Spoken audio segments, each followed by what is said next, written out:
Hello students, आज हम लोग इस वीडियो में traversal and mid point theorem के फर्स्ट थ्योरम करने जा रहे हैं। इस थ्योरम में क्या बोला गया है, देखो, the line segment joining the mid point of two sides of a triangle is parallel to the third side and equal to half of it. Okay, मतलब line segment joining the mid point of two side, मतलब एक triangle के दो sides के mid point join करने से जो line होता है वो थर्ड साइड का पैरेलल होता है, equal to half of it. तो पहले ड्रॉ कर ले तो फिर समझ में आएगा कि कैसे ये होता है। ठीक है, तो देखो यहाँ पे क्या दिया हुआ है। सपोज ए बी सी एक ट्रायंगल है। अब क्या बोला गया है, the line segment joining the mid point of the triangle. तो मिड पॉइंट, सपोज मैं हम लोग यहाँ पे इसका मिड पॉइंट लेते हैं, इसका मिड पॉइंट डी और इसका मिड पॉइंट ई सपोज। तो ए बी का mid point D and A सी का मिड पॉइंट सपोज ये ई है। ठीक है, तो क्या बोला गया है कि line segment joining the mid point of the triangle. तो यहाँ पे हम लोग ये मिड पॉइंट ज्वाइन कर लिए, ये D and E mid point join हुआ। तो फिर joining the mid point of two sides of the triangle is parallel to the third side, मतलब ये लाइन ज्वाइन करने से डी ई उसको दिखाना है कि वो पैरेलल है। तो ये A B and B C का मिड पॉइंट है, तो ये डी ई बी सी जो थर्ड पॉइंट है तो उसका पैरेलल है and equal to the half of it, मतलब D E equals to half of B C. ये हमको प्रूव करना है। तो फिर क्या गिवन है, हम लिख लेते हैं।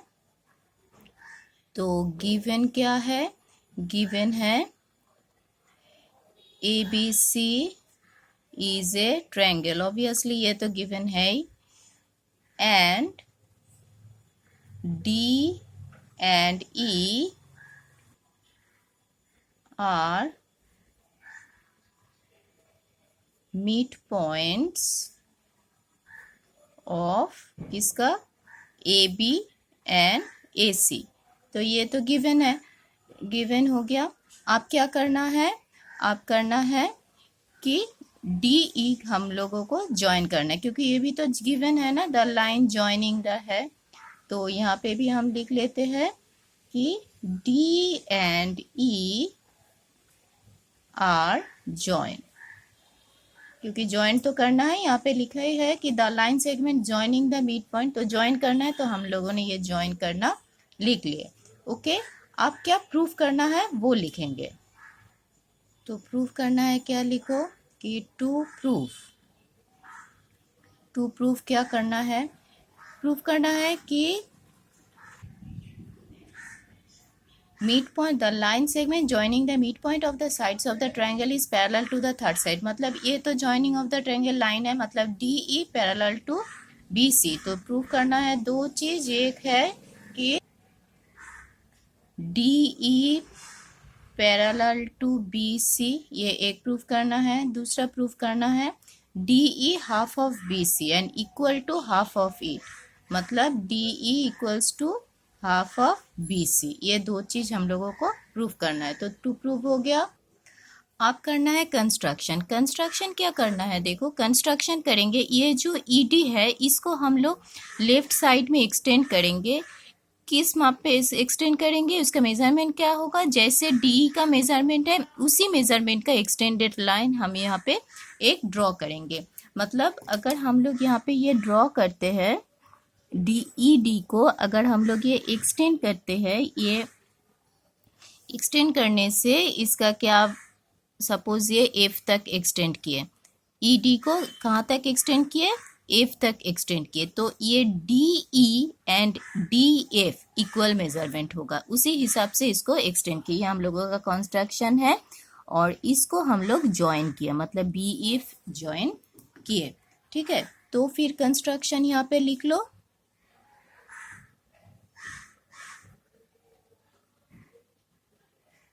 कंस्ट्रक्शन क्या करोगे, कंस्ट्रक्शन करना है ई डी, ये ई डी है, is extended up to F, कहाँ तक एक्सटेंड किए, एफ तक,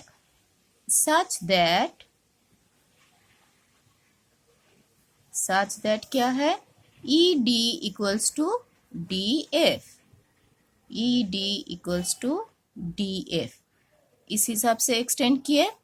and D and F are join. तो ये हो गया हम लोगों का। गिवन क्या है वो लिख लिए, ABC is a triangle, D and E are the midpoints of A B and A B and A C होगा, ये हमने यहाँ पे ए बी लिख दिया गलती से। D and E are join, इसको जॉइन कर लिए। टू प्रूफ क्या करना है, प्रूफ करना है D E and B C parallel है, D E half of B C है। कंस्ट्रक्शन हम लोगों ने क्या किए, ई डी को एक्सटेंड किए एफ तक, जाकि E D equals to D F हो, ये हम लोगों का कंस्ट्रक्शन के हिसाब में है, ठीक है।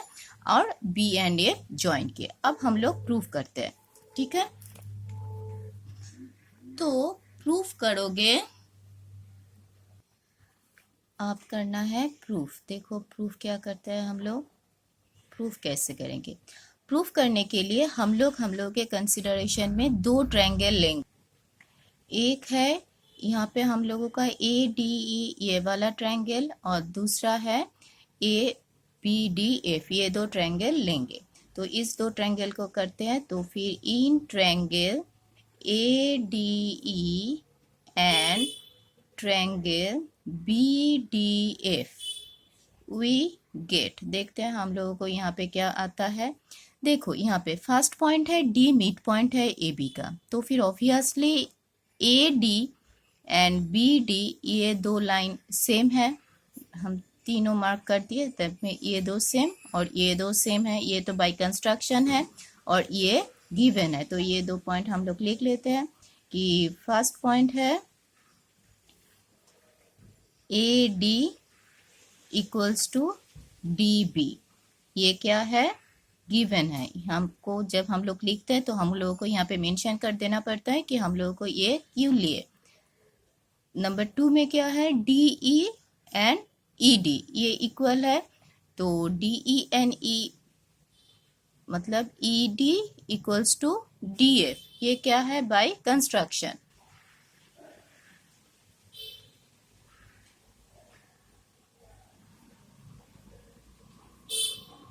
हो गया।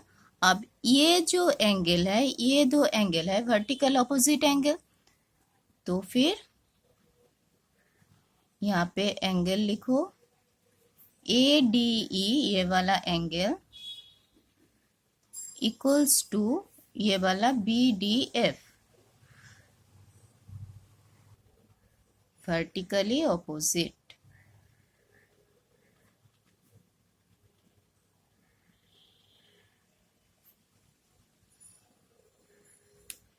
हो गया तीनों पॉइंट। तो फिर हम लोग क्या बोल सकते हैं कि ये तीनों के दो साइड्स और एक एंगल इक्वल है, तो फिर therefore triangle A D E congruent triangle B D F.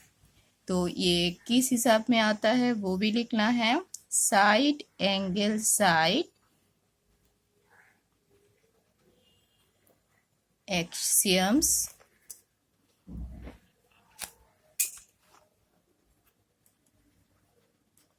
of congruency।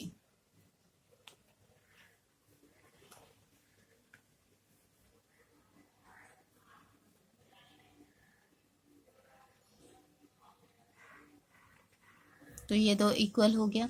अब ये दो अगर इक्वल है तो फिर हम लोग क्या बोल पाएंगे, तो देखो यहाँ पे ये दो साइड्स इक्वल है, ये दो साइड्स इक्वल है, तो ऑब्वियसली ये साइड्स और ये साइड्स मतलब B E and A E ये भी इक्वल है, क्योंकि ये कॉन्ग्रुएंट ट्रायंगल का कोरस्पॉन्डिंग एंगल कोरस्पॉन्डिंग साइड है।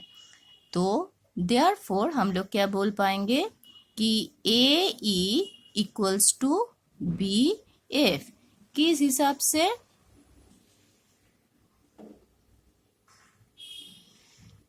corresponding sides of congruent triangle।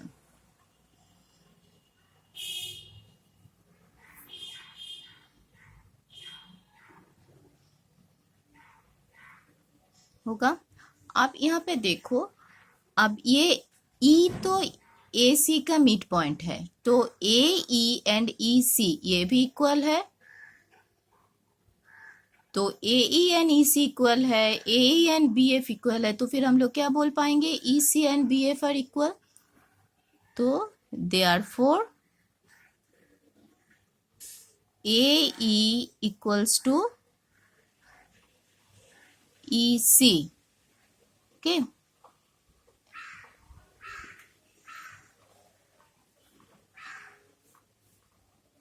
Therefore ये एक है, ये दो है, तो यहाँ से हम लोग क्या लिख सकते हैं, ई सी इक्वल्स टू बी एफ, मतलब ई सी इक्वल्स टू बी एफ हो गया। आप यहाँ पे देखो एक और बात, ये कॉन्ग्रुएंसी ट्रायंगल का ऑपोजिट एंगल है।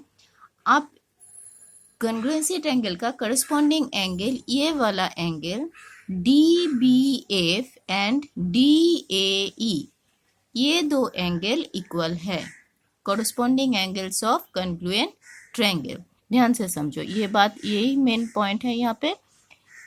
D B F and D A E, these two angles are corresponding angles of congruent triangle, तो ये दो एंगल इक्वल है। पर देखो ये दो एंगल इक्वल है, पर ये तो, अगर ये बीच में लाइन है तो ये तो अल्टरनेट एंगल हुआ ना। मतलब हम लोग को क्या पता है कि एक अल्टरनेट एंगल मतलब क्या है, अल्टरनेट एंगल मतलब है, हम लोग क्या जानते हैं, एक लाइन के अगर यहाँ पे दो एंगल होता है, तो एक इस साइड का एंगल और इस साइड का एंगल, सपोज दो पैरेलल लाइन अगर होता है, तो ये एंगल और ये एंगल अल्टरनेट एंगल है। मतलब एक लाइन के, सपोज दो लाइन है, एक यहाँ पे ट्रांसवर्सल है, उसके अगर एक साइड में एंगल और दूसरे साइड्स में एंगल अगर इक्वल होता है, तो फिर क्या होता है, ये दो लाइन पैरेलल लाइन होता है, ठीक है, और वाइस वर्सा। तो यहाँ पे भी हम लोगों का क्या है, देखो ये दो एंगल इक्वल है किस लाइन के, ए बी लाइन के, और ए बी लाइन किस लाइंस का ट्रांसवर्सल है, बी ई एंड ए सी का ट्रांसवर्सल है। ठीक, ट्रांसवर्सल है मतलब ये दो लाइन को ये काट रहा है, तो फिर हम लोग क्या बोल पाएंगे, ये अल्टरनेट एंगल है और B F and A E parallel है। ये हम लोगों का पैरेलल लाइन का थ्योरम पे आता है, ठीक है। तो फिर हम लोग क्या लिख सकते हैं, यहाँ पे देखो, एंड डी ए ई मतलब ये वाला एंगल, डी बी एफ मतलब ये दो एंगल इक्वल है, D A E equals to D A E D B F.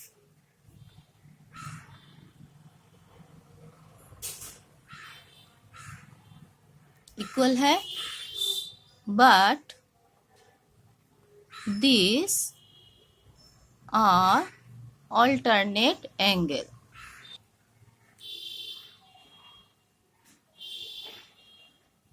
Alternate angle, तो अल्टरनेट एंगल है, तो फिर हम लोग क्या बोल पाएंगे, तो ये दो एंगल किस लाइन को काट कर रहा है, B F and A E, तो B F and A E parallel है, therefore B F parallel to A E, that is B F parallel to C ई।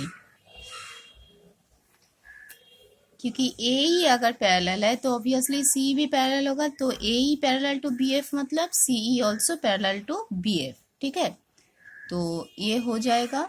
आप यहाँ पे देखो तो फिर इस पैरेललोग्राम, ये जो बी सी ई एफ, ये जो फोर्थ साइड्स वाला क्वाड्रिलेटरल है, ये वाला बी ई सी एफ, यहाँ पे क्या हम लोगों को मिला, B F and E C opposite,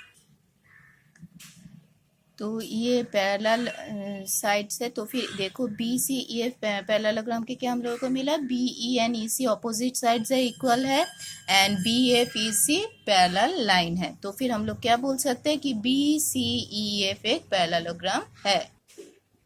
तो देयरफॉर देखो, in the quadrilateral,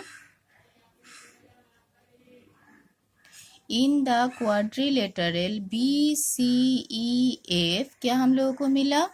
BF parallel to CE and BF equals to CE, ये दोनों हम लोगों को मिला। मतलब यहाँ पे मैं जो बोली थी कि क्या मिला, ये ऑपोजिट्स इक्वल है और ये पैरेलल है, तो फिर हम लोग क्या बोल पाएंगे? Therefore BCEF is a parallelogram।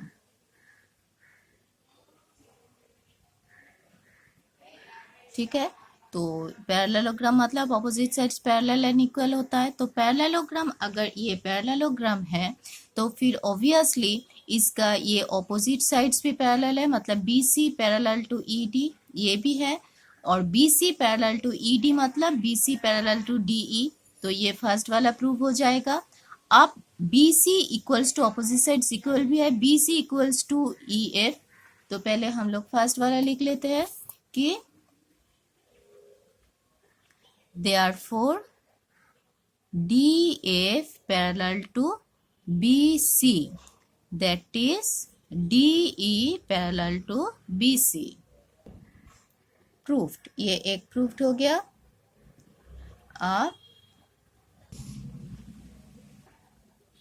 अब नेक्स्ट देखो क्या है, BC equals to EF, EF मतलब opposite sides, equals to EF में हम लोग क्या लिख सकते हैं? EF को ED प्लस DF, क्योंकि ये तो दोनों साइड्स का प्लस है, तो फिर ED और DE जो भी लिखो, DE प्लस DF। अब DF